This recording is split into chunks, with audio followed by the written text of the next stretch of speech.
નમસ્કાર મિત્રો, આનુવંશિકતામાં તમારું સ્વાગત છે। જો આપણે આગળના ચેપ્ટરમાં આનુવંશિકતાનો અભ્યાસ કર્યો, મેન્ડલે પોતાના પ્રયોગો દ્વારા સાબિત કર્યું કે ભાઈ આનુવંશિકતા માટે જવાબદાર કારક છે, પણ એ કારક શેનો બનેલો છે એ મેન્ડલ સમજાવી શક્યો નહીં અને સમજાવતા ઘણા વર્ષો વીતી ગયા। ઘણા વર્ષો પછી ખબર પડી કે ભાઈ આ કારક એટલે તો જનીન, અને આ જનીન છે શાનો બનેલો છે? ન્યુક્લિક એસિડનો, કાં તો ડીએનએ અથવા તો પછી આરએનએનો બનેલો છે। આ ડીએનએ અને આરએનએ એટલે કે ન્યુક્લિક એસિડ એ તો એક પોલિમર છે। ન્યુક્લિક એસિડ એક પોલિમર છે। શાનો પોલિમર છે? ન્યુક્લિયોટાઇડનો પોલિમર છે, એટલે કે પોલીન્યુક્લિયોટાઇડ શૃંખલા છે।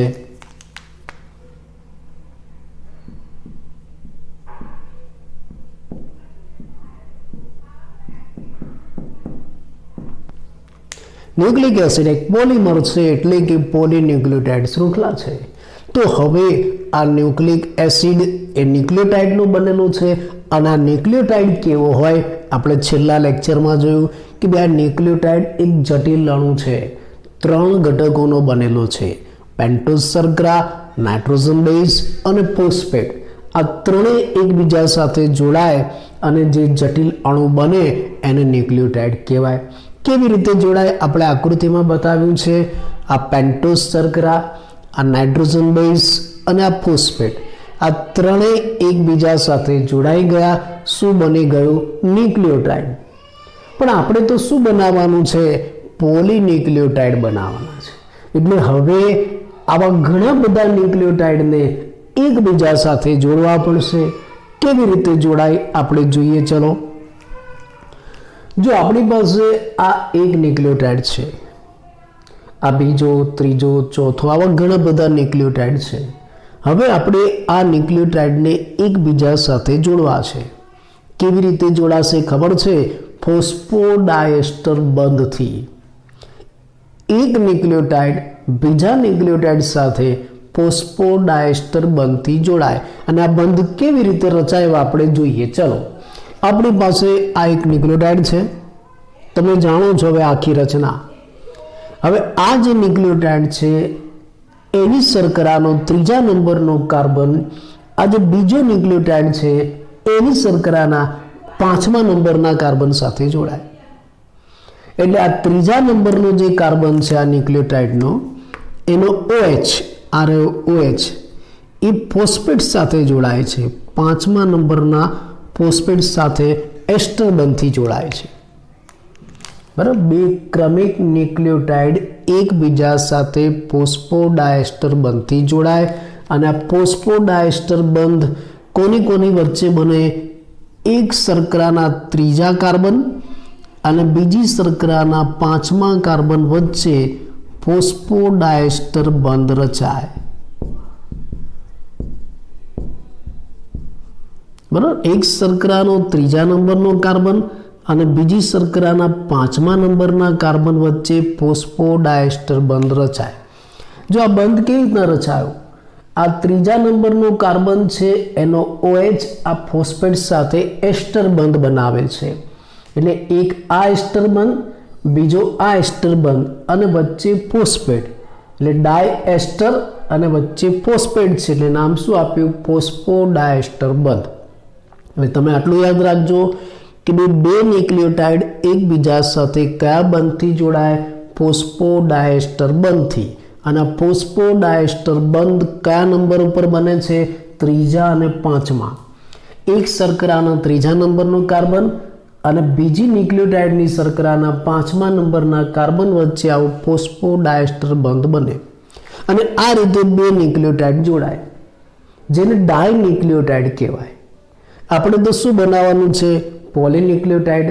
તો આવી ઘણી બધા ન્યુક્લિયોટાઇડના અણુને એકબીજા સાથે આપણે આ ફોસ્ફોડાયસ્ટર બંધથી જોડીશું, એટલે લાંબી શૃંખલા તૈયાર થશે, જેને શું કહેવાય? પોલીન્યુક્લિયોટાઇડ। ચાલો આપણે જોડીએ। ચલો ફરી પાછું, આ બીજો ન્યુક્લિયોટાઇડ, આ એના પછીનો ન્યુક્લિયોટાઇડ, આ રીતે ફોસ્ફોડાયસ્ટર બનતી જોડાય, આ રીતે ફોસ્ફોડાયસ્ટર બનતી જોડાય. એટલે ક્રમિક ન્યુક્લિયોટાઇડ એકબીજા સાથે ફોસ્ફોડાયસ્ટર બંધથી જોડાય અને જે લાંબી શૃંખલા બનાવે એને શું કહેવાય? પોલીન્યુક્લિયોટાઇડ કહેવાય.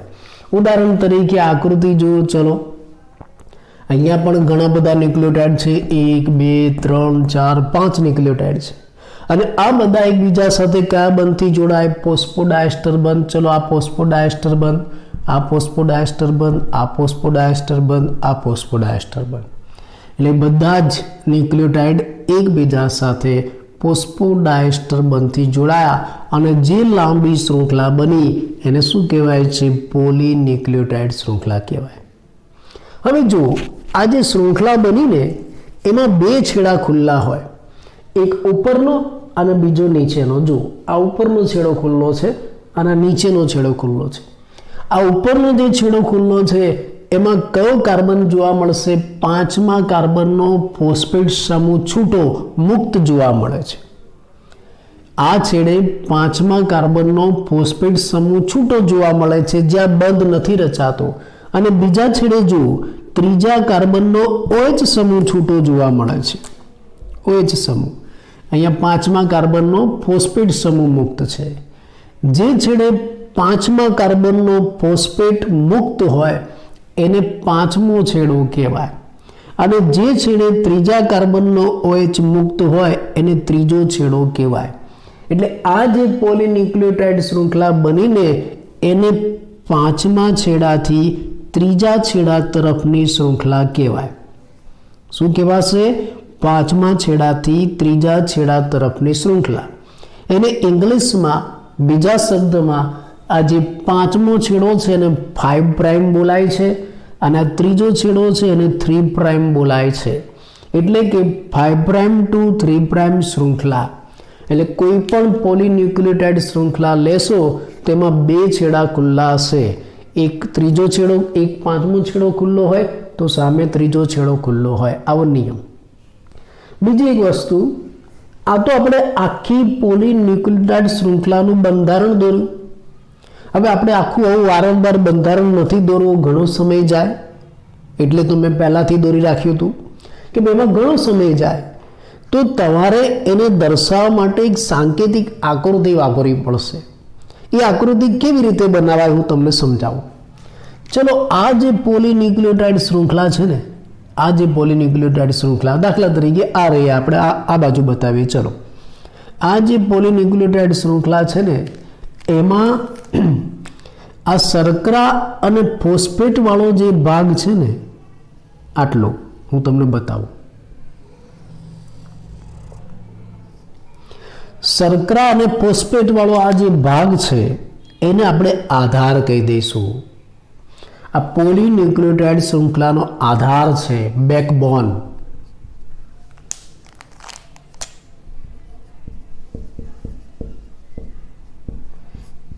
આધાર. જેમ આપણે આમ એમ કહીએ ને કે કરોડ સ્તંભ, રીઢની હડ્ડી, એમ આ પોલીન્યુક્લિયોટાઇડ શૃંખલાનો બેકબોન છે, મુખ્ય આધાર છે.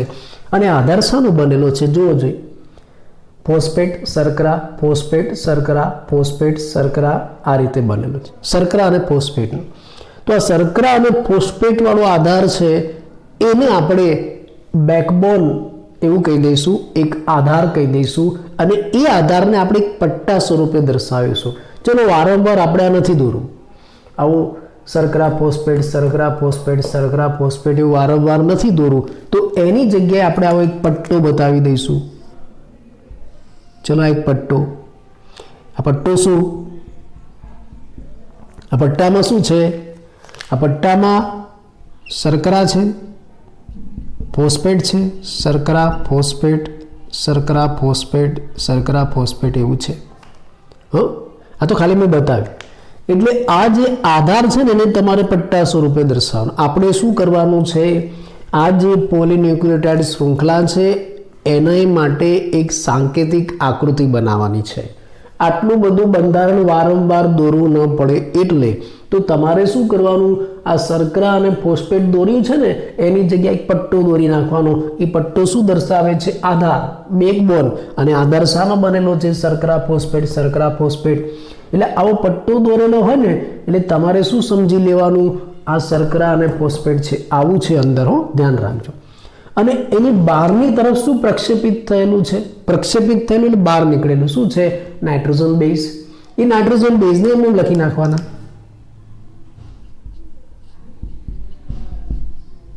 નાઇટ્રોજન બેઝ કેટલા છે? 1 2 3 ને 4, 4 4 લખી નાખો.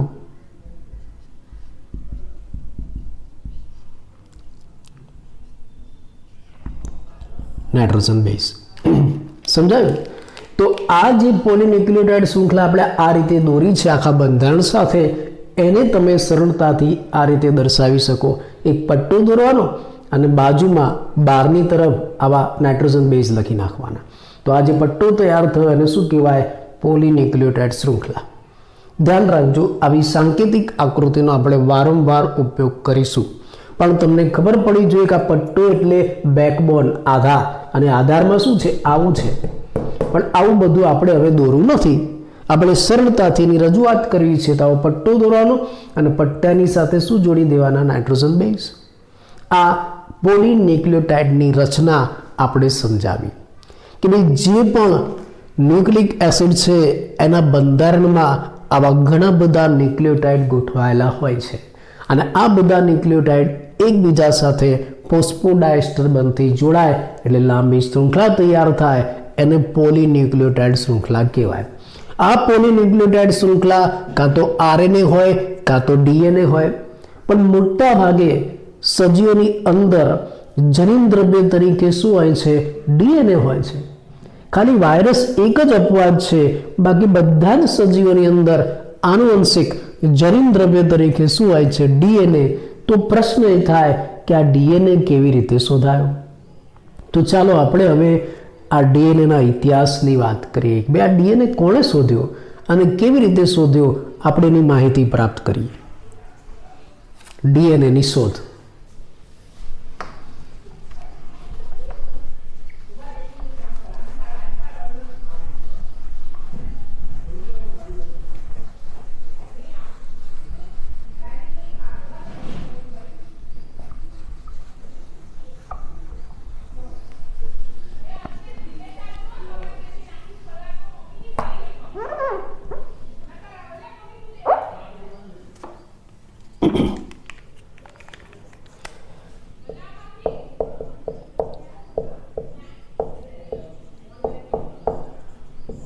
ડીએનએની શોધ. આનુવંશિક દ્રવ્ય મોટા ભાગના સજીવોમાં ડીએનએ છે, પણ આ ડીએનએની શોધ કોણે કરી અને કેવી રીતે? હવે આપણે એનો પરિચય આપીએ. આ ડીએનએની શોધ સૌપ્રથમ જોન્સન ફ્રેડરિક મિશર નામના વૈજ્ઞાનિકે કરી.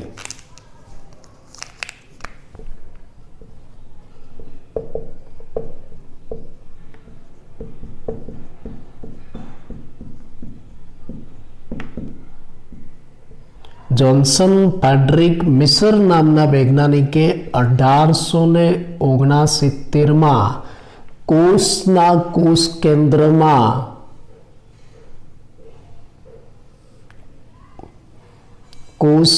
કોષ કેન્દ્રમાં એસિડિક દ્રવ્યની ડીએનએ તરીકે ઓળખાણ કરી. આવો એક એસિડિક દ્રવ્ય જોયો અને એ એસિડિક દ્રવ્યને એને ન્યુક્લિયન નામ આપી દીધું.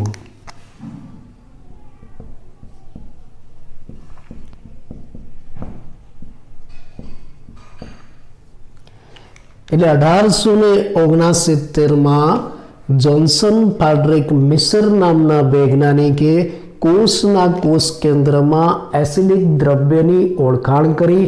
જો કે એને ડીએનએ નામ નહોતું આપ્યું, એને તો શું નામ આપ્યું? ન્યુક્લિયન. બસ એને ખાલી આ ન્યુક્લિયન ડીએનએની ઓળખાણ કરી. એ ડીએનએ શું છે એને નથી શોધ્યું, એનું બંધારણ કેવું છે એને નથી શોધ્યું. એનું કારણ ટેકનિકલ ખામી. ઘણા લાંબા સમય સુધી આ ન્યુક્લિયન એટલે કે ડીએનએ શું છે એનું બંધારણ બહાર ન આવ્યું. એનું કારણ છે કે એ સમયે એવા કોઈ ટેકનિકલ સાધનો નહોતા કે જેની મદદથી આ ડીએનએને અલગ કરી શકાય અને એની રચના સમજી શકાય. એ તો ઘણા બધા વર્ષો પછી આ ડીએનએની માહિતી બહાર આવી. બાકી ટેકનિકલ ખામીના કારણે આપણે લાંબા સમય સુધી આ ડીએનએને ઓળખી શક્યા નહીં. હા, આ ડીએનએ આવું કંઈક છે એસિડિક દ્રવ્ય, એ કોણે શોધ્યું? Johnson Frederick મિસર. એની હાજરી છે એમ. કોષ કેન્દ્રમાં ડીએનએની હાજરી છે. એ હાજરી કોણે શોધી નાખી? જોન્સન ફેડરિક મિસરે. પણ એનું બંધારણ આને ન શોધ્યું અને લાંબા સમય સુધી ન શોધાયું, કેમ કે એવા સાધનો નહોતા, એવી ટેકનિક નથી. એ તો વર્ષો પછી આવી અને વર્ષો પછી 1953માં, યાદ રાખજો હો, 1953માં જો કોષ કેન્દ્રમાં એની હાજરીની નોંધ ક્યારે થઈ? 1869માં. અને એની હાજરીની નોંધ કોણે કરી? જોન્સન ફેડરિક મિસરે. પણ એ શું છે એને અલગ કરીને એનું બંધારણ જાણવાનો પ્રયત્ન કોણે કર્યો? 1953માં બે વૈજ્ઞાનિકોએ, જેને તમે સારી રીતે ઓળખો છો, જેમ્સ વોટસન અને ફ્રાન્સિસ ક્રિક. ઓળખો છો કે નહીં?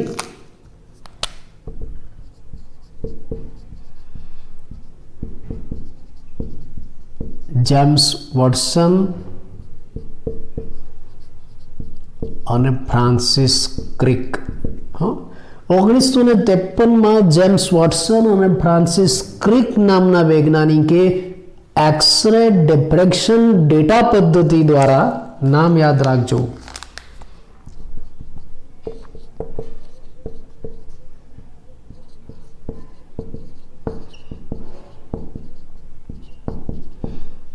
એક્સરે ડિફ્રેક્શન ડેટા પદ્ધતિ, એને ગુજરાતીમાં એક્સરે વિવર્તન માહિતી એવું પણ કહેવાય છે.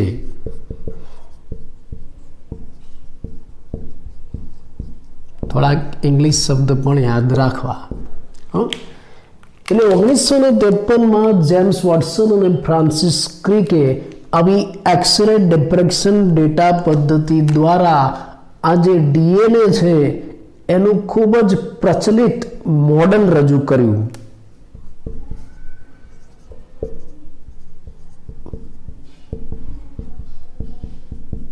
બેવડું કુંતલાકાર મોડલ રજૂ કર્યું. આ મોડલ ખૂબ જ પ્રચલિત, ફેમસ છે. આજે પણ આને આપણે એનો ઉપયોગ કરીએ છીએ અને એકદમ સરળ છે. અને આ મોડલને વૈજ્ઞાનિકના નામ ઉપરથી વોટસન અને ક્રિકનું મોડલ કહેવાય છે, કદાચ તમે જાણતા હોય તો. વોટસન અને ક્રિકનું મોડલ 1953માં આ બંને વૈજ્ઞાનિકોએ રજૂ કર્યું. કઈ પદ્ધતિથી? યાદ રાખો, એક્સરે ડિફ્રેક્શન ડેટા પદ્ધતિ. MCQમાં પણ પૂછાય. એક અગત્યની બાબત, આ એક્સરે ડિફ્રેક્શન ડેટા પદ્ધતિ છે ને, એ મોરિસ વિલ્કિન્સન અને રોઝલિન ફ્રેન્કલિન નામના વૈજ્ઞાનિકે આપેલી છે. આ પદ્ધતિ કોણે આપેલી છે? જુઓ જોઈ, મોરિસ વિલ્કિન્સન. નામ યાદ રાખજો બધા.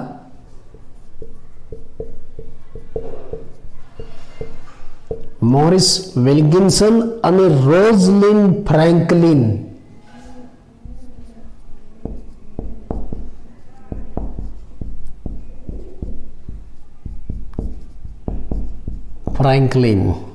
આ બંને આ એક્સરે ડિફ્રેક્શન ડેટા પદ્ધતિ આપી છે, એની રજૂઆત કરી છે. હા, ડીએનએનું મોડલ સમજાવવા માટે આ એક્સરે ડિફ્રેક્શન ડેટા પદ્ધતિ કોણે વાપરી કોણે? જેમ્સ વોટસન અને ફ્રાન્સિસ ક્રિકે. વોટસન અને ક્રિકે. પણ આ પદ્ધતિ આપી કોણે? આ પદ્ધતિ મોરિસ વિલ્કિન્સન અને રોઝલિન ફ્રેન્કલિને આપી. તમને આના ઉપરથી MCQ પૂછાય. તો હવે આ વોટસન અને ક્રિકે જે પોતાનું ત્રિપરિમાણ સ્વરૂપ કુંતલાકાર મોડલ રજૂ કર્યું છે, એ કેવું છે આપણે એની સમજૂતી આપીએ. અને કદાચ તમે નીચલા ધોરણમાં ભણીને આવ્યા છો આપણે ઘણું બધું 11મામાં પણ સમજાવ્યું છે, એટલે આ એક પુનરાવર્તન છે. ચાલો જોઈએ આપણે વોટસન અને ક્રિકનું મોડલ આપણે સમજીએ.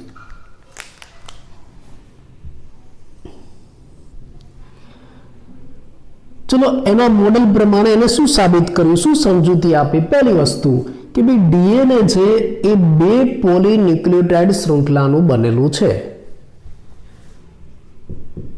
ડીએનએ 2 પોલીન્યુક્લિયોટાઇડ શૃંખલાનું બનેલું છે.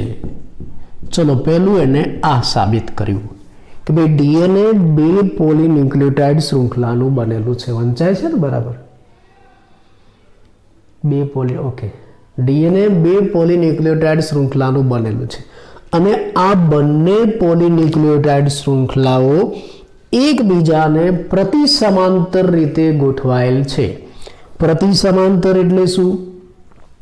માન લો કે એક શૃંખલા સીધી હોય તો બીજી સામેની શૃંખલા ઊંધી હોય, આને પ્રતિ સમાંતર કહેવાય. એટલે ડીએનએ 2 પોલીન્યુક્લિયોટાઇડ શૃંખલાનું બનેલું છે ને આ બંને શૃંખલાઓ એકબીજાને કેવી છે? પ્રતિ સમાંતર છે. બીજો મુદ્દો, બંને શૃંખલાઓ એકબીજાને પ્રતિ સમાંતર રીતે ગોઠવાયેલી છે. એટલે કે પ્રતિ સમાંતર ધ્રુવતા ધરાવે છે. પુસ્તક પ્રમાણે તમને આ ટૂંકનો ના પૂછાય હો. વોટસન અને ક્રિકનું મોડલ સમજાવો, ટૂંકનો પૂછાય આખું. તો 2 પોલીન્યુક્લિયોટાઇડ શૃંખલાઓ, બંને શૃંખલાઓ એકબીજાને પ્રતિ સમાંતર રીતે ગોઠવાયેલી છે. પ્રતિ સમાંતર એટલે શું? હવે હું આકૃતિમાં બતાવું. જુઓ આકૃતિ જુઓ. ચલો આ શૃંખલા તમે જાણો છો, આ એક પોલીન્યુક્લિયોટાઇડ શૃંખલા આખી, સામે બીજી પોલીન્યુક્લિયોટાઇડ શૃંખલા, પણ જો આ સીધી છે અને આ ઊંધી છે. જુઓ આકૃતિ છે ને ઊંધી, આ બધી શર્કરા ઊંધી છે, ફોસ્ફેટ નીચેની તરફ છે, ઊંધી છે. એટલે એક આમ છે તો બીજી આમ ઊંધી છે, આવી જોવા મળે છે. બરાબર? એટલે વોટસન અને ક્રિકે જે ડીએનએનું મોડલ આપ્યું એ પ્રમાણે ડીએનએમાં શું છે? આવી 2 પોલીન્યુક્લિયોટાઇડ શૃંખલા છે અને બંને કેવી છે? પ્રતિ સમાંતર રીતે ગોઠવાયેલી. એક આમ સીધી છે તો બીજી ઊંધી છે. એટલે શું થાય? માન લો કે આ એક શૃંખલા છે, એનો આ 5મો છેડો ઉપર જુઓ, અને નીચે કયો છેડો છે? ત્રીજો. સામેની શૃંખલામાં જુઓ, ઉપર કયો છેડો ખુલ્લો છે? ત્રીજો. નીચે કયો ખુલ્લો છે? 5મો.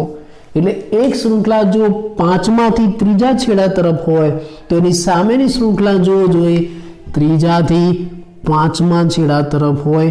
આ નિયમ ડીએનએની બંને પોલીન્યુક્લિયોટાઇડ શૃંખલામાં એક છેડો 5માંથી ત્રીજા તરફ હોય તો બીજો ત્રીજાથી 5મા તરફ હોય. એનું કારણ શું? પ્રશ્ન સ્વરૂપે એમસીક્યુમાં પૂછાય. એનું કારણ શું? એનું કારણ કે આ બંને શૃંખલાઓ કેવી રીતે ગોઠવાય છે? પ્રતિ સમાંતર. એક સીધી હોય તો બીજી ઊંધી. એટલે એકનો જ્યાં 5મો છેડો આવે ને ત્યાં સામે બીજી શૃંખલાનો ત્રીજો છેડો આવે, ઊંધી છે એટલે. અને નીચે જ્યાં એકનો ત્રીજો છેડો આવે તે સામે બીજી શૃંખલાનો 5મો છેડો આવે. આ રીતે 2 શૃંખલાઓ એકબીજાને પ્રતિ સમાંતર ગોઠવાયેલી છે. પછી શું? ચલો હવે બંને શૃંખલાઓ એકબીજા સાથે જોડાય છે. કેવી રીતે? તો આ સામ સામે રહેલી બંને પોલીન્યુક્લિયોટાઇડ શૃંખલાઓ એકબીજા સાથે આ નાઇટ્રોજન બેઝથી જોડાય. જો એના અંદરના ભાગે આ નાઇટ્રોજન બેઝ છે, આ નાઇટ્રોજન બેઝ આ શૃંખલાના છે અને આ નાઇટ્રોજન બેઝ આ બીજી શૃંખલાના છે. આ બંને શૃંખલાઓ એકબીજા સાથે આ નાઇટ્રોજન બેઝથી જોડાય છે. આ નાઇટ્રોજન બેઝ વચ્ચે રચાતા હાઇડ્રોજન બંધથી જોડાય છે. આ નાઇટ્રોજન બેઝ એકબીજા સાથે કેવી રીતના જોડાય? તો કે હાઇડ્રોજન બંધથી. બંને વિરુદ્ધ શૃંખલાઓ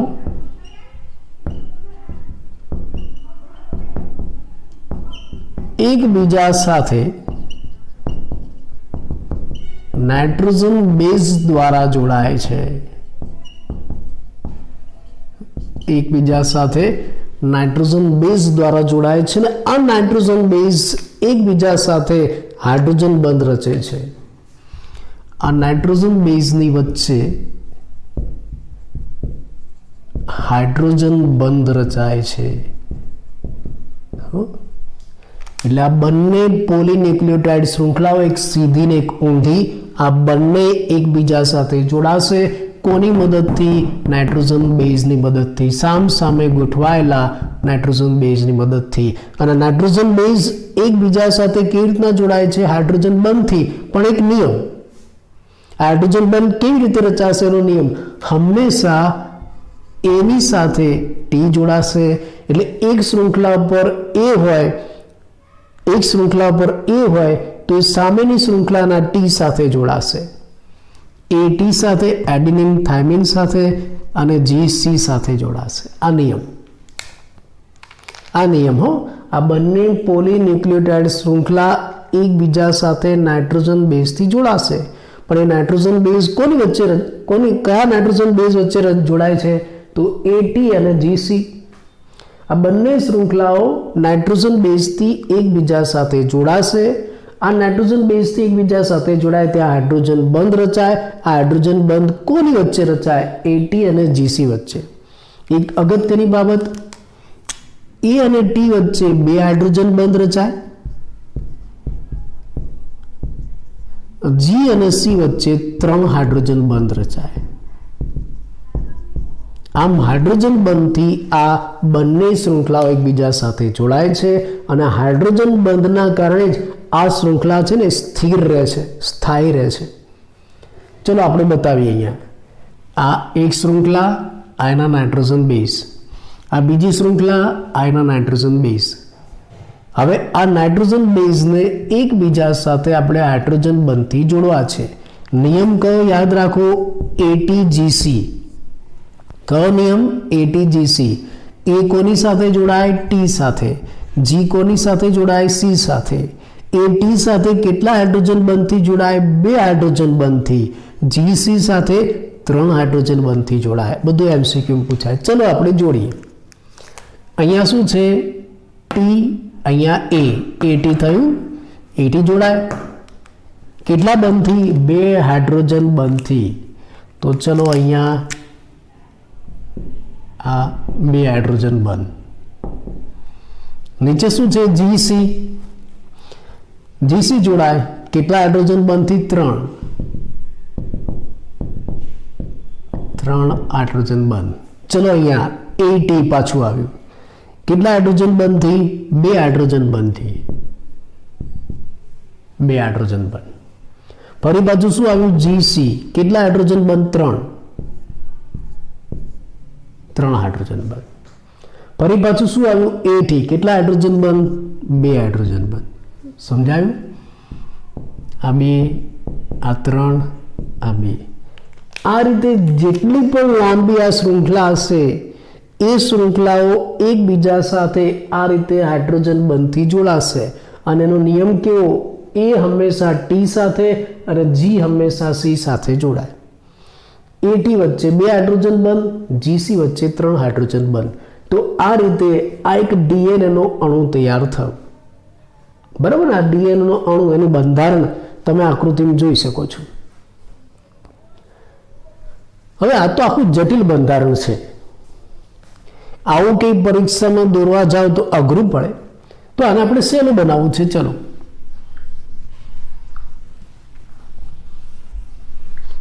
આને સહેલી રીતે દોરવું છે. હવે તમને આવડે છે, આને દોરવાની સહેલી રીત તમને આવડે છે. શું કરવાનું? ચલો મને કહો જોઈએ. આની દોરવાની સહેલી રીત મેં હમણાં જ તમને શીખવાડ્યું કે ભાઈ આ એક પોલીન્યુક્લિયોટાઇડ શૃંખલા છે. આ પોલીન્યુક્લિયોટાઇડ શૃંખલામાં શર્કરા અને ફોસ્ફેટ, આ શર્કરા અને ફોસ્ફેટ વાળો ભાગ છે એને શું કહેવાય? બેકબોન, આધાર કહેવાય. અને આધારને આપણે શું કરીશું? એક પટ્ટા સ્વરૂપે દર્શાવી દઈશું. એટલે આ એક આધાર છે. ચલો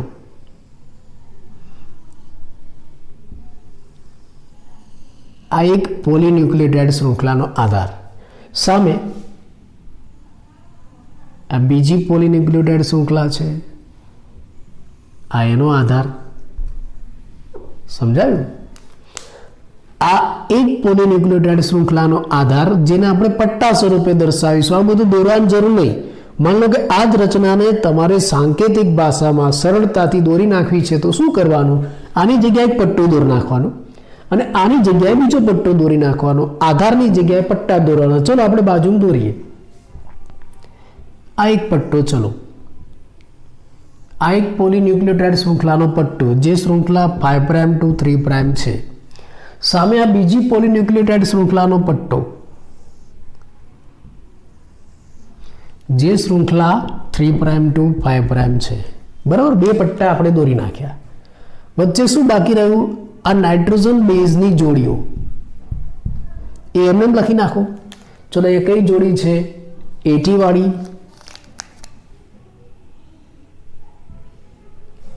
1 2 3 4 ને 5 જોડી છે. 2 3 4 અને 5 આ નાઇટ્રોજન બેઝની જોડી. અહીંયા શું છે? જો AT,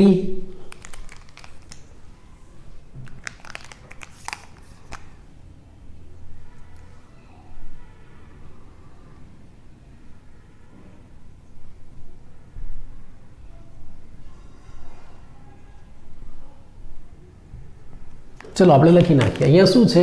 TA,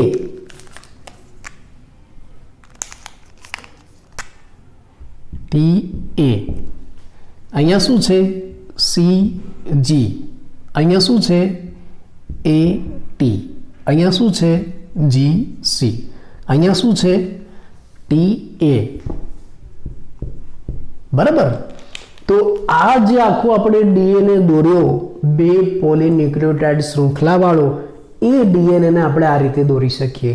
ટૂંકમાં, સાંકેતિક ભાષામાં, સરળ રીતે આ DNA દોરી નાખ્યો આપણે. આ આધાર છે. આધાર એટલે શું? આ શર્કરા ફોસ્ફેટ, શર્કરા ફોસ્ફેટ, શર્કરા ફોસ્ફેટ, આવું આપણે વારંવાર નથી દોરવું. એની જગ્યાએ પટ્ટો દોરી નાખવાનો. આ બીજો આધાર, શર્કરા ફોસ્ફેટ, શર્કરા ફોસ્ફેટ, શર્કરા ફોસ્ફેટ, આવું આપણે વારંવાર નથી દોરવું, પટ્ટો દોરી નાખવું. અને વચ્ચે શું દર્શાવી દો? આ નાઇટ્રોજન બેઝની જોડીઓ, TA, CG, AT, GC, TA. થઈ ગયું. તો આ જે DNA છે એની આ સાંકેતિક આકૃતિ થઈ. આકૃતિ જોઈને મને કહો કે એનો આકાર કેવો થયો? આ જે સાંકેતિક આકૃતિ મેં દોરી, એ જોઈને મને એનો આકાર કહો. એનો આકાર કેવો થયો? આનો આકાર કેવો છે? નિસરણી જેવો. નિસરણી, સીડી જેવો છે. નિસરણી જેવો જો છે ને, નિસરણી જેવો, સીડી જેવું લાગે છે ને. આ બંને સીડીના હેન્ડલ, તમે સીડી ચડો એમાં જે બાજુમાં હેન્ડલ હોય, આ હેન્ડલ એટલે આધાર. અને આ નાઇટ્રોજન બેઝની જોડીઓ છે ને, પગથિયા. જો આ 1 2 3 4 આ પગથિયા. એટલે આ જે DNA બન્યો ને, એનો આકાર કેવો છે? નિસરણી જેવો. પણ એક અગત્યની બાબત, આ તો સાદી નિસરણી છે. વાસ્તવમાં DNA આવી સાદી નિસરણી નથી. આ DNA એક કુંતલાકાર નિસરણી છે. આ બંને આધાર છે ને, બંને પટ્ટા એકબીજા સાથે કુંતલાકાર રીતે અંબળાયેલા છે. એટલે DNA એક કુંતલાકાર નિસરણી છે. એટલે DNA ની આકૃતિ આવી ન બને. આને આપણે કેવી રીતના ગોઠવી દેવાનું? કુંતલાકાર. તો કુંતલાકાર નિસરણી બનશે.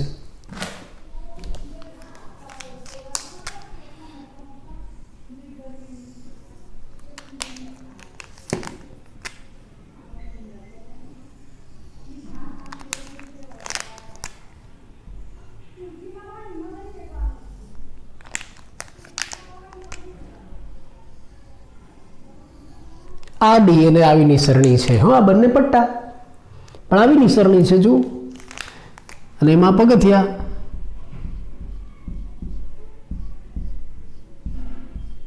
સમજાઈ ગયું? એટલે DNA આવું કેમ દોરેલું છે એની પાછળનું કારણ આપણે જ્યારે પણ દોરીએ છીએ ત્યારે DNA આ રીતે દોરીએ છીએ. તો આ DNA આ રીતે રચાયો. સમજાયું? આવું મોડેલ, આવું કુંતલાકાર નિસરણી જેવું મોડેલ કોણે આપ્યું? વોટસન અને ક્રિકે અને એની સમજૂતી આ રીતે આપી કે ભાઈ આ જે ડીએનએ છે એમાં આવી બે પોલીન્યુક્લિયોટાઇડ શૃંખલા છે અને આ બંને શૃંખલાઓ એકબીજાને પ્રતિ સમાંતર રીતે ગોઠવાયેલી છે, એટલે એક શૃંખલા 5માંથી ત્રીજા છેડા તરફ હોય તો બીજી ત્રીજાથી 5મા છેડા તરફ હોય, અને આ બંને શૃંખલાઓ છે એકબીજા સાથે જોડાય. કેવી રીતે જોડાય? અંદર રહેલા નાઇટ્રોજન બેઝ દ્વારા. આ નાઇટ્રોજન બેઝની વચ્ચે હાઇડ્રોજન બંધ રચાય અને એનો નિયમ કયો? એટીજીસી. એટી સાથે જોડાય અને જીસી સાથે જોડાય. એટીજીસી, એ અને ટી વચ્ચે 2 હાઇડ્રોજન બંધ બને, જી અને સી વચ્ચે 3 બને. આ રીતે બંને પોલીન્યુક્લિયોટાઇડ શૃંખલાઓ જોડાઈને એક ડીએનએનો અણુ બનાવે. પણ આ બંને પોલીન્યુક્લિયોટાઇડ શૃંખલાઓ જે જોડાઈને કુંતલાકાર રીતે જોડાય છે, આવું સીધું નહીં. જો સીધું જોડાય તો આવી સીધી સીડી બને, નિસરણી. પણ કેવી રીતના જોડાય છે? કુંતલાકાર બને છે. એટલે આ કુંતલાકાર નિસરણી થઈ. જોઈ છે તમે કુંતલાકાર નિસરણી? જોઈ હશે. ઘણી જગ્યાએ આમ ગોળ ફરતી નિસરણી હોય, જોઈ છે ને? બસ હવે તમે ગોળ ફરતી નિસરણી જો ને એટલે તમારે માની લેવાનું કે આ ડીએનએ, અને તમે એના ઉપર ચડો ને એટલે ડીએનએ ઉપર ચડ્યા. એ પગથિયા એટલે નાઇટ્રોજન બેઝ, અને બાજુમાં હેન્ડલ પકડવાના હોય એ શું છે? એના આધાર. ખ્યાલ આવો? આવી કુંતલાકાર નિસરણી છે આ ડીએનએ. આ વોટસન અને ક્રિકે આ ડીએનએના મોડલની સમજૂતી આપી. એને ખાલી સમજૂતી નથી આપી, એની લંબાઈ પહોળાઈની પણ વાત કરી છે. આપણે એ જોઈ લઈએ.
તમને આ ડીએનએની આકૃતિ પણ પરીક્ષામાં પૂછાય, ધ્યાન રાખજો. સહેલી છે, અઘરી નથી. આ ડીએનએ એમાં 2 પોલીન્યુક્લિયોટાઇડ શૃંખલા. એક શૃંખલા મેં કાળા કલરમાં બતાવી, બીજી વાદળી કલરમાં બતાવી. માની લો કે આ એક શૃંખલા છે, એનો આ 5મો છેડો છે, તો બીજો આ 3જો છેડો આવે. એની બાજુની આ બીજી શૃંખલા છે, આનો આ 5મો હોય તો આ કયો આવે? 3જો. સામે બીજો કયો આવે? 5મો. ચલો, આ 2 શૃંખલા. હવે આ શૃંખલા એકબીજા સાથે જોડાયેલ છે નાઇટ્રોજન બેઝ દ્વારા. આ નાઇટ્રોજન બેઝની જોડી.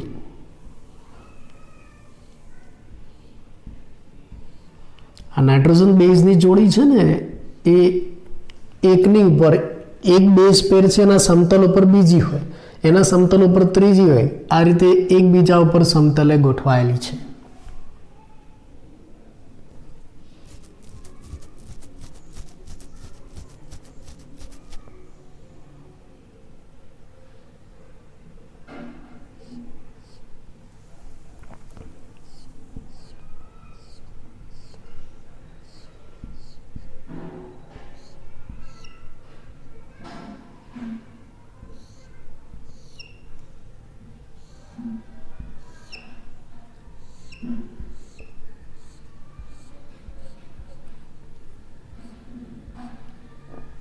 બરાબર. આ નાઇટ્રોજન બેઝની જોડીઓ.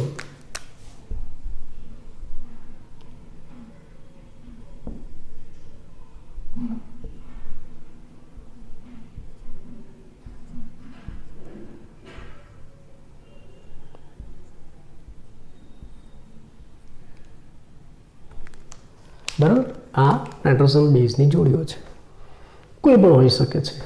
હવે એને શું કર્યું છે, આવું મોડલ આપીને પછી મોડલ ઉપરથી એણે માપણી કરી છે.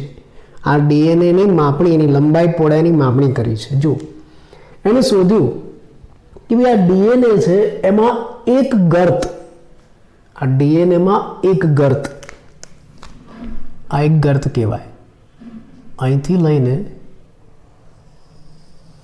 અહીંયા સુધીનો જે ભાગ છે ને એક ગર્ત કહેવાય.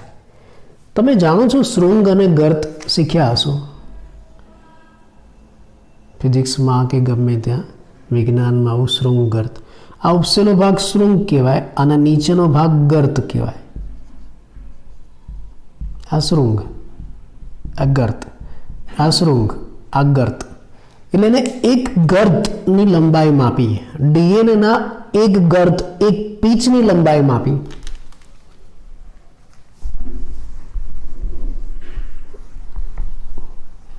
ચલો આમાં ગર્ત કયો, તો જો તમે આ જુઓ, આ વાદળી શૃંખલા જુઓ, અહીંથી લઈને અહીંયા આખો ગર્ત થાય છે. આમ છે ને આ રીતે, આ એક ગર્ત. આપણે એને લઈએ કે ડીએનએના એક ગર્ત, અહીંથી લઈને અહીંયા સુધી એક ગર્ત બને. આ રીતે આને તમે બહાર કાઢો ને તો આ રીતે છે, સમજાય છે? આ ગર્ત, અહીંથી લઈને અહીંયા સુધી એક ગર્ત, આ એક ગર્ત. આ એક ગર્તની લંબાઈ કેટલી ખબર છે? એણે શોધ્યું 3.4 નેનોમીટર.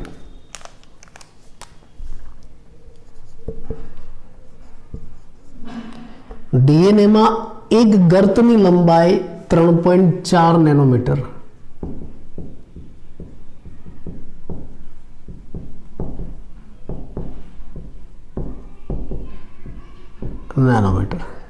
બરાબર.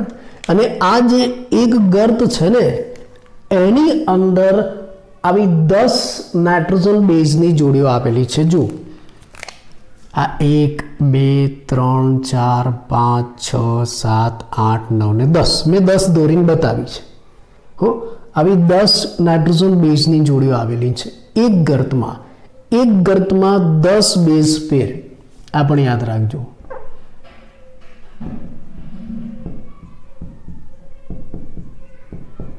10 બેઝ પેર. બેઝ પેર એટલે નાઇટ્રોજન બેઝની જોડીઓ 10 છે. આ 1 2 3 4 5 6 7 8 9 ને 10. આ એક ગર્તમાં હવે 10 બેઝ પેર છે. ગર્તની લંબાઈ કેટલી? 3.4. એમાં નાઇટ્રોજન બેઝની જોડીઓ કેટલી? 10. તો પછી આ જે નાઇટ્રોજન બેઝની જોડીઓ છે ક્રમિક, એની વચ્ચેનું અંતર કેટલું? આ અંતર કેટલું આપણે જાણવું હોય શું કરવું પડે કે ભાઈ આ પગથિયા, માન લો આ પગથિયા વચ્ચેનું અંતર કેટલું? આ કુંતલાકાર નિસરણી છે, એના પગથિયા છે. આ જે 10 પગથિયા છે ને, આ 10 પગથિયા વાળી જે સીડી છે એ 10 પગથિયા સુધીની લંબાઈ કેટલી છે? 3.4. તો ક્રમિક પગથિયા વચ્ચેનું અંતર કેટલું? એટલે એક ગર્તની લંબાઈ 3.4, આટલી લંબાઈ 3.4, અને એમાં 10 જોડીઓ આવેલી છે, 10 પગથિયા આવેલા છે. તો આ 10 પગથિયા વચ્ચેનું અંતર કેટલું થાય? તો 3.4 ભાગ્યા 10 બરાબર શું આવશે? 0.34 નેનોમીટર. એટલે દરેક પગથિયા વચ્ચેનું અંતર કેટલું થશે? આ દરેક પગથિયા વચ્ચેનું અંતર છે ને એ કેટલું થશે? 0.34 નેનોમીટર. સમજાયું? એટલે આવા માપની ગણતરી વોટસન અને ક્રિકે પોતાના મોડેલ ઉપરથી કરી છે. આ તો આપણે નેનોમીટરમાં માપ્યું છે, અને મીટરમાં માપવું હોય તો 1 નેનોમીટર બરાબર 1 મીટરનો 10 કરોડમો ભાગ. 1 નેનોમીટર બરાબર 1 મીટરનો 10 કરોડમો ભાગ. એટલે કે 1 નેનોમીટર બરાબર 10⁻⁹ મીટર થાય. માન લો કે આપણે આને મીટરમાં ફેરવવું છે તો શું થશે? ચલો જોઈ. માન લો કે એક ગર્તની લંબાઈ કેટલી છે? 3.4 નેનોમીટર. એને આપણે મીટરમાં ફેરવીએ 3.4 ઇન્ટુ 10⁻⁹ મીટર થશે. 3.4 ઇન્ટુ 10⁻⁹ મીટર થશે. અને બે નાઇટ્રોજન બેઝ પેર વચ્ચેનું અંતર કેટલું? આ ક્રમિક નાઇટ્રોજન બેઝની જોડીઓ વચ્ચેનું અંતર કેટલું? તો કે 0.34 નેનોમીટર. તો 0.34 ગુણ્યા 10⁹ મીટર. મીટરમાં આ રીતે એને લખી શકાશે. આ એનું લંબાઈની વાત કરી છે ડીએનએની, એની પહોળાઈની પણ વાત કરી છે. એની પહોળાઈ છે, હા, આ જે નેનોમીટર છે ને એને એંગસ્ટ્રોમમાં દર્શાવવું હોય, માન લો કે 3.4 નેનોમીટર છે, એને એંગસ્ટ્રોમમાં દર્શાવવું હોય તો શું થશે ખબર છે? 34 એંગસ્ટ્રોમ એવું થાય. અને આ બંને શૃંખલા વચ્ચેનું અંતર લગભગ સરખું હોય છે. બંને શૃંખલા વચ્ચેનું અંતર સરખું હોય છે. કેમ સરખું હોય છે? કારણ કે હંમેશા નાઇટ્રોજન બેઝ વચ્ચે બંધ ક્યાં રચાય છે? એટી અને જીસી વચ્ચે. આ એજી એટલે પ્યુરિન નાઇટ્રોજન બેઝ અને ટીસી એટલે પેરિમિડિન નાઇટ્રોજન બેઝ. એટલે બંને શૃંખલા વચ્ચે પ્યુરિન અને પેરિમિડિનનું પ્રમાણ સરખું છે. એટલે બંને શૃંખલા વચ્ચેનું અંતર લગભગ સરખું હોય અને આમાં લગભગ 20 એંગસ્ટ્રોમ જેટલું છે. આ બંને શૃંખલા વચ્ચેનું અંતર પહોળાઈ કેટલી છે? 20 એંગસ્ટ્રોમ. અને ગર્તની લંબાઈ કેટલી છે? તો કે 34 એંગસ્ટ્રોમ. તમે એને નેનોમીટરમાં પણ દર્શાવી શકો છો. બીજું એને એવું પણ શોધ્યું કે આ જે કુંતલાકાર છે એનો વળાંક, આ કુંતલાકાર નિસરણી છે ને એનો વળાંક જમણા હાથનો છે, રાઈટ હેન્ડેડ ફેશન. કુંતલાકાર નિસરણીનો વળાંક કેવો છે? Right handed fashion. એટલે ગુજરાતીમાં આપણે એને એમ પણ કહી શકીએ, રાઈટ હેન્ડેડ ફેશન એટલે જમણી તરફનો વળાંક, એવું આપણે એને કહી શકીએ. જમણેરી કુંતલ, જમણેરી કુંતલ છે. હા, પછી તો કેટલાય ડીએનએ શોધાય. એમાં કેટલાકમાં આ કુંતલ જમણેરી, રાઈટ હેન્ડેડ નથી, લેફ્ટ હેન્ડેડ, ડાબી બાજુનો પણ વળાંક દર્શાવે છે. એટલે આનો જે વળાંક છે ને આમ ટર્ન લે છે ને એ જમણી બાજુ ટર્ન લે છે, એને જમણેરી કુંતલ કહેવાય છે. આવું આ વોટસન અને ક્રિકે પોતાના ડીએનએ મોડેલ ઉપરથી સમજાવેલું છે.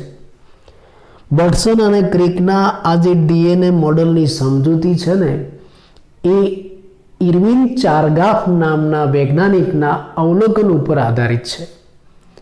એટલે આ જે સમજૂતી છે ને એમાં ઇરવિન ચારગ્રાફનું અવલોકન આવી ગયું.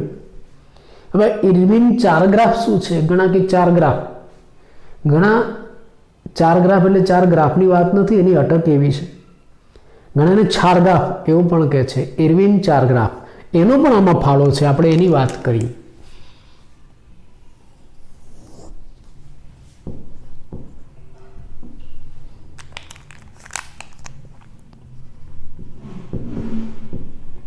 ઇરવિન ચારગ્રાફ,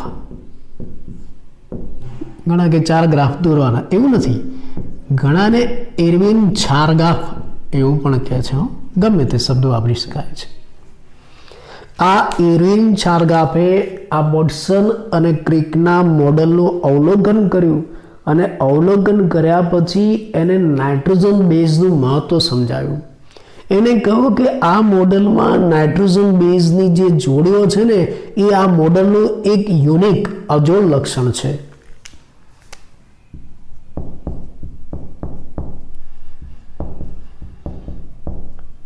પોલીન્યુક્લિયોટાઇડ શૃંખલામાં નાઇટ્રોજન બેઝની જોડીઓ એ ડીએનએનું અજોડ લક્ષણ છે.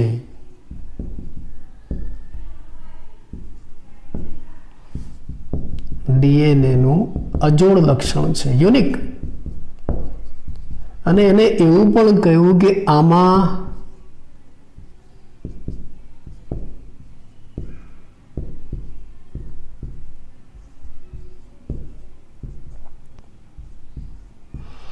એ અને ટીનું પ્રમાણ અને જી અને સીનું પ્રમાણ અચળ છે અને સમાન છે. આ ડીએનએના બંધારણમાં એ અને ટીનું પ્રમાણ, જી અને સીનું પ્રમાણ અચળ છે અને સમાન છે. એને આ રીતે પણ એને દર્શાવ્યું કે ભાઈ આ શૃંખલામાં એ પ્લસ જી બરાબર ટી પ્લસ સી. બીજા શબ્દોમાં આપણે એમ પણ કહી શકીએ એ પ્લસ સી બરાબર જી પ્લસ ટી. આ ઇરવિન ચારગાફે સમજાવેલું છે. એટલે ઇરવિન ચારગાફે આ વોટસન અને ક્રિકના મોડલની અંદર નાઇટ્રોજન બેઝનું મહત્વ સમજાવેલું છે. આ બધા તમને એમસીક્યુમાં પૂછાય કે આવું કોણે આપ્યું? ઇરવિન ચારગાફે.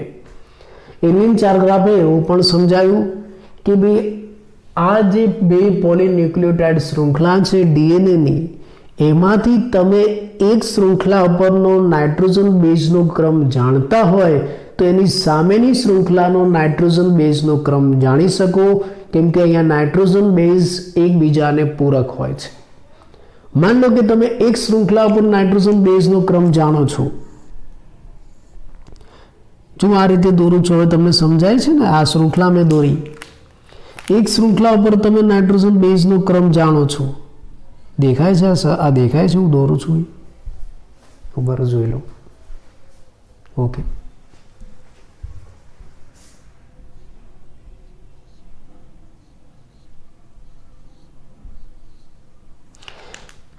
આ એક શૃંખલા ઉપરનો તમે નાઇટ્રોજન બેઝનો ક્રમ જાણો છો તો એના ઉપરથી તમે બીજી શૃંખલાનો નાઇટ્રોજન બેઝનો ક્રમ જાણી શકો એવું ઇરવિન ચારગાફે કહ્યું. દાખલા તરીકે આપણે બનાવીએ. ચલો, દેખાય છે મેં શું લખ્યું? મેં એક શૃંખલા પર નાઇટ્રોજન બેઝનો ક્રમ લખ્યો TAGC. દેખાય છે ને? તો ચલો મને એમ કહો કે એની સામેની શૃંખલા પર નાઇટ્રોજન બેઝનો ક્રમ શું આવે? ઇરવિન ચારગાફે એમ કહે છે કે તમે જાણી શકો. કેવી રીતે જાણી શકો? હંમેશા અહીંયા એક શૃંખલા પર જે નાઇટ્રોજન બેઝનો ક્રમ હોય ને એને પૂરક ક્રમ સામેની શૃંખલા ઉપર હોય. એટલે નિયમ યાદ કરો, એની સામે શું આવે? ટી, અને જીની સામે શું આવે? સી. ચલો મને કહી શકો, અહીંયા ટી છે તો સામે શું આવશે? એ. અહીંયા એ છે તો સામે શું આવશે? ટી. આ નિયમ છે ATGC. જી છે તો સામે શું આવશે? સી. સી છે તો સામે શું આવશે? જી. જાણી શકો ને તમે? હાઇડ્રોજન બંધ. એટલે ઇરવિન ચારગાફ એવું કહે છે કે તમે એક શૃંખલા પર નાઇટ્રોજન બેઝનો ક્રમ જાણતા હોય તો એની સામેની શૃંખલાના નાઇટ્રોજન બેઝના ક્રમનું અનુમાન કરી શકો છો, શોધી શકો છો. અને આવું તમને પરીક્ષામાં પૂછાય હો. પરીક્ષામાં તમને એક ડીએનએની શૃંખલા છે દોરીને આપી હોય અને એના ઉપર નાઇટ્રોજન બેઝનો ક્રમ લાંબો લખીને આપ્યો. અહીંયા તો મેં 1 2 3 ને 4 જ લખ્યા, તમને 10 લખીને આપેલા હોય. આ રીતે ઉદાહરણ આપું તમને કે ભાઈ આવી એક શૃંખલા છે અને એના ઉપર નાઇટ્રોજન બેઝનો ક્રમ આવો છે.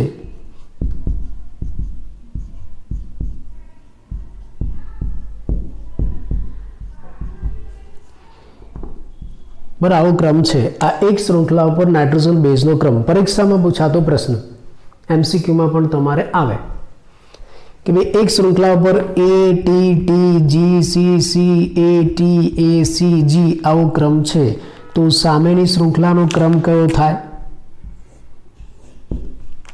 કહી શકો? તો એની સામે શું આવે? બધાને આવડશે હવે. એની સામે શું આવે? ટી. ટીની સામે A, ટીની સામે A, જી, તો એની સામે C, C, G, C, G, A, T, T, A, T, C, G, G, C. આ સામેની શૃંખલાનો ક્રમ થઈ ગયો. TAACGG TATGC. આવા પ્રશ્ન તમને એમસીક્યુમાં પૂછાય. પ્રશ્ન લખીને આપ્યો હોય કે ભાઈ એક શૃંખલા પર નાઇટ્રોજન બેઝનો ક્રમ આવો છે તો એની સામેની શૃંખલાનો નાઇટ્રોજન બેઝનો ક્રમ કયો હોય? તમને ઓપ્શન લખીને આપ્યા હોય, એમાંથી તમારે સાચો જવાબ શોધવાનો. બરાબર, આવું કોણે સાબિત કર્યું? ઇરવિન ચારગાફે. એટલે જો ઇરવિન ચારગાફે વોટસન અને ક્રિકના ડીએનએના મોડલમાં નાઇટ્રોજન બેઝને વધારે મહત્વ આપ્યું. આ નાઇટ્રોજન બેઝનું લક્ષણ એને અજોડ લક્ષણ લાગ્યું કે આવું તો ક્યાંય બીજે છે જ નહીં, અને એનું પ્રમાણે એને શોધ્યું કે આ એ અને ટીનું જે પ્રમાણ છે એટલું જ પ્રમાણ જી અને સીનું હોય, બંને અચળ છે અને સમાન છે. a plus G is equal to T plus C અથવા તો a plus C is equal to G plus T. તમે એક શૃંખલા પર નાઇટ્રોજન બેઝનો ક્રમ જાણતા હો તો સામેની શૃંખલાનો ક્રમ જાણી શકો. અને હવે સૌથી અગત્યની વસ્તુ જેણે સાબિત કરી છે એ કે ભાઈ આ ડીએનએ છે ને એના બંધારણમાં રહેલ બંને પોલીન્યુક્લિયોટાઇડ શૃંખલાઓ નવી શૃંખલાનું નિર્માણ કરી શકે છે. આવું એણે શોધ્યું.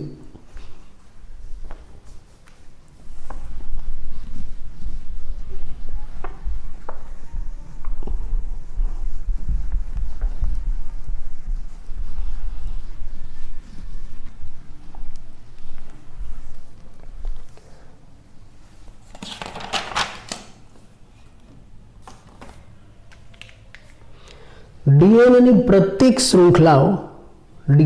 પ્રત્યેક શૃંખલાઓ નવી શૃંખલાનું નિર્માણ કરી શકે છે. આવું એને શોધ્યું. યાદ રાખજો.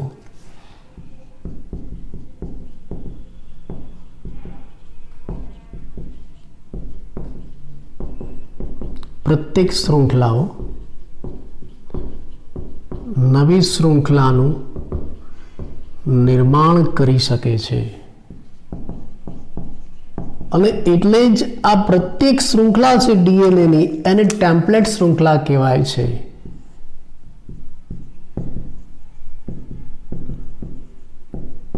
કેવી રીતના બનાવશે આપણે ઉદાહરણ જોઈએ. માન લો કે આ ડીએનએ છે, એની આ બંને શૃંખલાઓ નવી શૃંખલા બનાવશે. કેવી રીતે હું આકૃતિમાં બતાવું.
જો આ ડીએનએની પ્રત્યેક શૃંખલાઓ નવી શૃંખલાનું નિર્માણ કરી શકે છે, પણ જ્યારે નવી શૃંખલાનું નિર્માણ કરવું હોય તો પહેલાં આ બંને શૃંખલાઓ એકબીજાથી છૂટી પડે.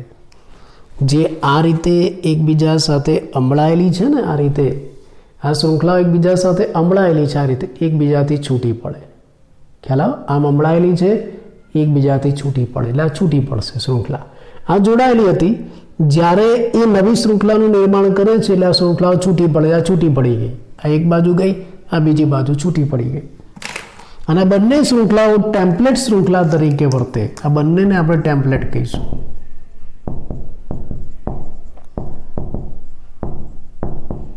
આ બંને ટેમ્પલેટ શૃંખલા છે. અને હવે આ બંને શૃંખલાઓ પોતપોતાને પૂરક એવા નવી શૃંખલાનું નિર્માણ કરશે. આ રીતે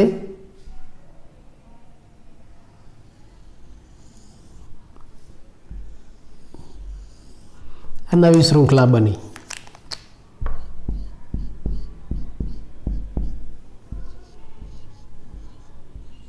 બરાબર? આ બાજુ એક નવી શૃંખલા બની ગઈ, આ બાજુ આમાંથી નવી શૃંખલા બનશે.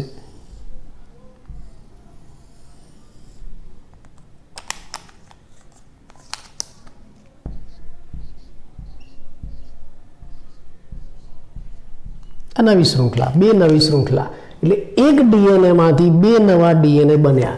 માન લો કે આ જે ડીએનએ છે ને આપણે પિતૃ ડીએનએ કહીએ, આ જે મૂળ ડીએનએ છે આ રહ્યો આ, એને આપણે પિતૃ ડીએનએ કહીએ, તો આ બે નવા ડીએનએ બન્યા ને એને બાળ ડીએનએ કહેવાય. એટલે ડીએનએ પોતે પોતાનામાંથી નવા ડીએનએ નું નિર્માણ કરે છે, અને જ્યારે ડીએનએ પોતાનામાંથી નવા ડીએનએ નું નિર્માણ કરે છે એટલે સ્પષ્ટ થઈ ગયું કે આ જ જનીન દ્રવ્ય છે. કેમ કે જનીન દ્રવ્ય શું કરે?